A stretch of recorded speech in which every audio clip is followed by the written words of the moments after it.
Welcome to Truth and Heart Unfiltered with Pam Glenn.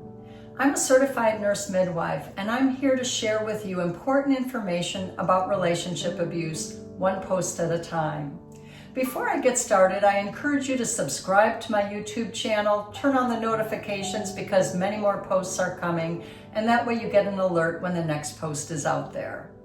So for today, I'm going to focus on one topic area. In fact, it's one question. It's a question we've probably all asked ourselves at one time or another. Why do people stay in abusive relationships? All right, so let's get started in looking at that question. And I have a whole list of answers that victims have provided, all the different reasons they've identified of what kept them in the abusive relationship that they were in. Some said they were in denial that abuse was even happening. Some said they stayed because they still had love for their partner. Some stayed because their partner who was abusive promised change, and that in turn gave them hope that things would improve, and that kept them in. Some stayed simply because of survival. Others stayed because of commitment to the relationship, and this included religious beliefs that kept them in the relationship. For example, the belief that marriage is to be preserved at all costs. Some stayed because of family pressures to keep the relationship going, and others stayed because of cultural beliefs. For example, there are some cultures in which women are to be dominated and abuse is accepted as the norm. Now, some stayed because of just the economic situation. In my last post, I talked about different types of abuse, including financial abuse. So oftentimes victims felt financially trapped in these relationships. Some said they were so isolated from family, from friends, that they no longer felt they had their support system. Maybe they didn't know about resources out there either. They didn't know, for example, what type of housing might be available to them if they left their abuser.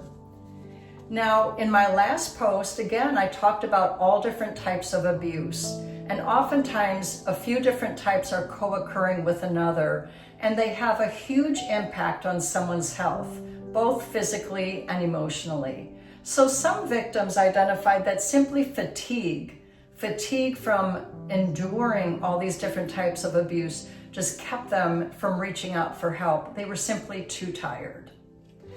For others, it was fear. Fear of harm by the abuser if they left the relationship.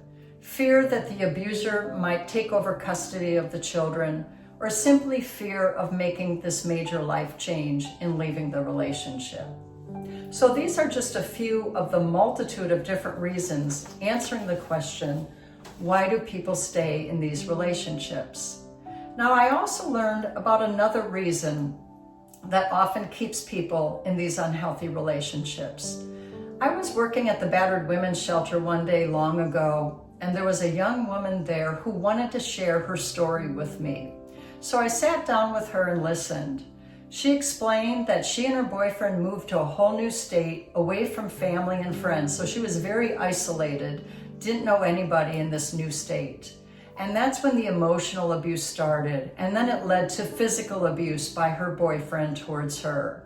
She explained many incidents of abuse that she endured over the long 8 years that they were together.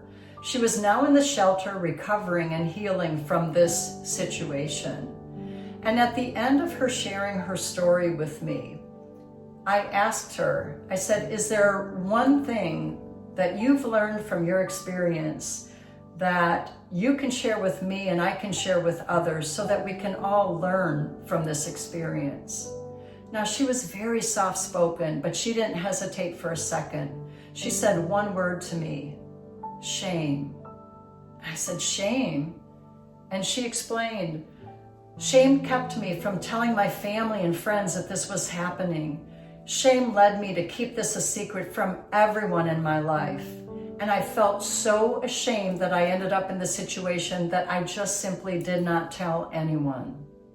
So that was an aha moment for me. I so appreciated that she shared this with me because it showed me and reflected how powerful shame can be in keeping people in these relationships.